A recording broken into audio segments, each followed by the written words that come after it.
it's Miss Mara, and today we're going to be reading Miss Nelson is Back. It's written by Harry Allard, and it's illustrated by James Marshall. This was one of my favorite books growing up, and I'm so excited to share it with you today. Let's get started. Miss Nelson is back.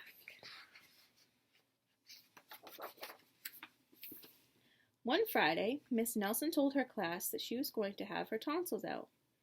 "I'll be away next week," she said, "and I expect you to behave." "Yes, Miss Nelson," said the kids in 207. But at recess, it was another story.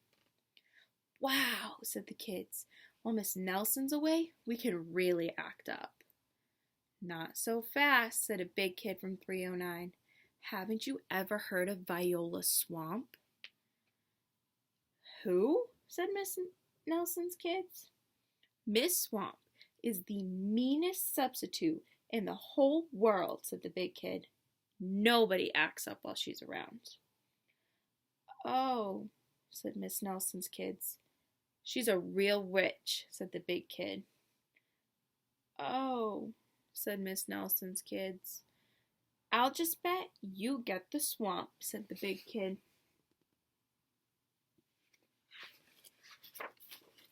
On Monday morning, Miss Nelson's kids were all in their seats. They were very nervous. Some of them had not slept well all weekend. "If we get the swamp, I'll just die," said one kid. They heard footsteps in the hall. Slowly the knob turned, and the door opened. It was Mr. Blansworth, the principal. "I shall personally take over this class," he said. Miss Nelson's kids were so relieved, but they soon learned that Mr. Blansworth was not a lot of fun.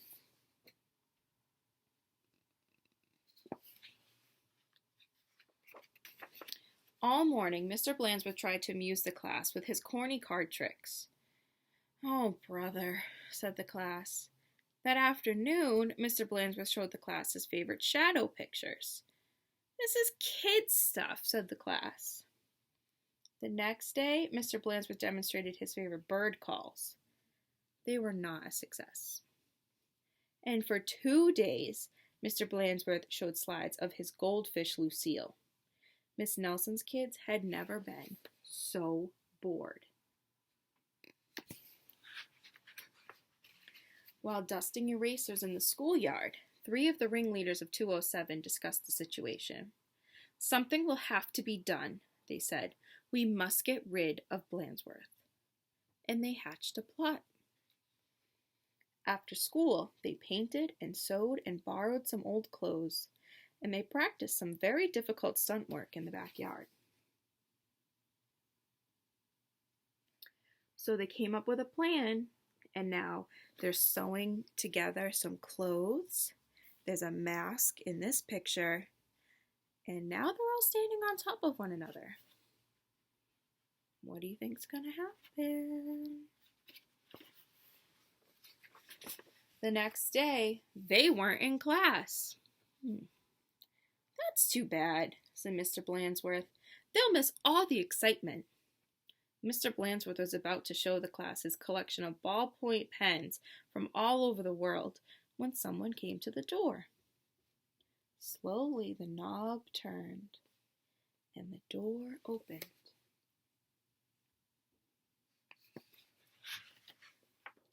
"Oh, look," said the class. "Miss Nelson is back." A tall and lumpy Miss Nelson tottered into the room. Mr. Blansworth was surprised. "You're back sooner than we expected," he said. A tall and lumpy Miss Nelson didn't speak. Said the kids. "Her throat must still be sore."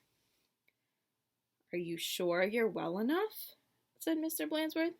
"She's sure," said the kids.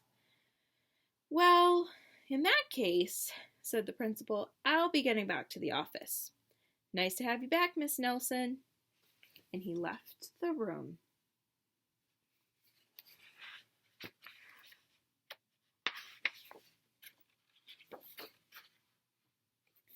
goodness. Hot dog, cried the class. We got rid of Blandsworth. Now we can do just as we please. And at the stroke of 10, the kids from 207 left the building. No one stopped them. They went straight to the movies where they saw The Monster That Ate Chicago twice. This is really living, they said. Afterwards, they went to Lulu's where they stuffed themselves silly. But soon they made a serious mistake.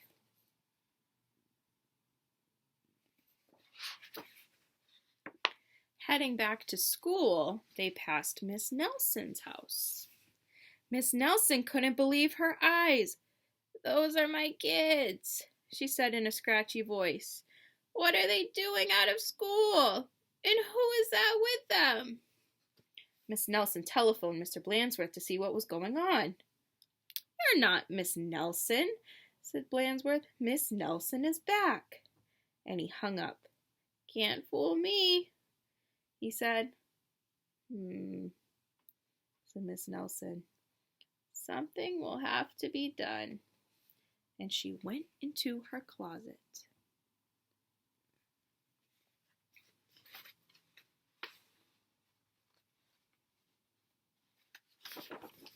Back in 207, Miss Nelson's kids were spending an agreeable afternoon.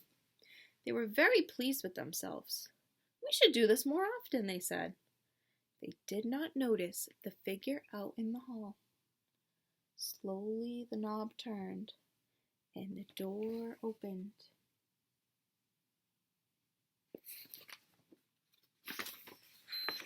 "My name is Viola Swamp," said the lady in a scratchy voice. "Yipes!" cried the kids. "The swamp!" "That's right," said Miss Swamp, "and I'm here to whip this class into shape. Get to those desks on the double." The class did as it was told. The big kid from 309 was certainly right. Miss Swamp was a real witch.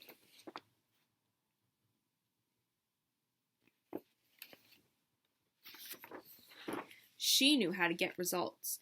The class did a whole week's worth of work in no time.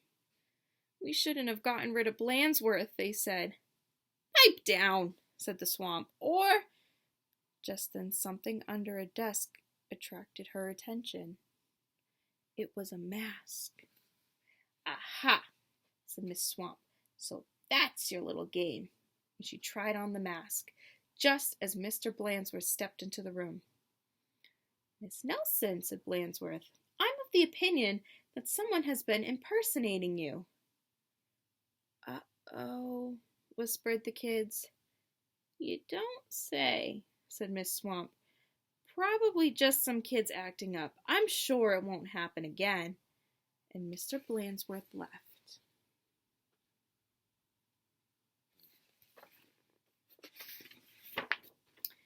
"And it won't, will it?"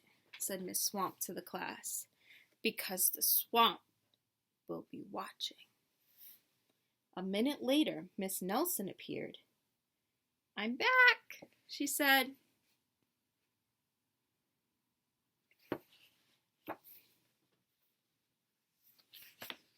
"Hot dog," cried the kids. "Are we glad to see you."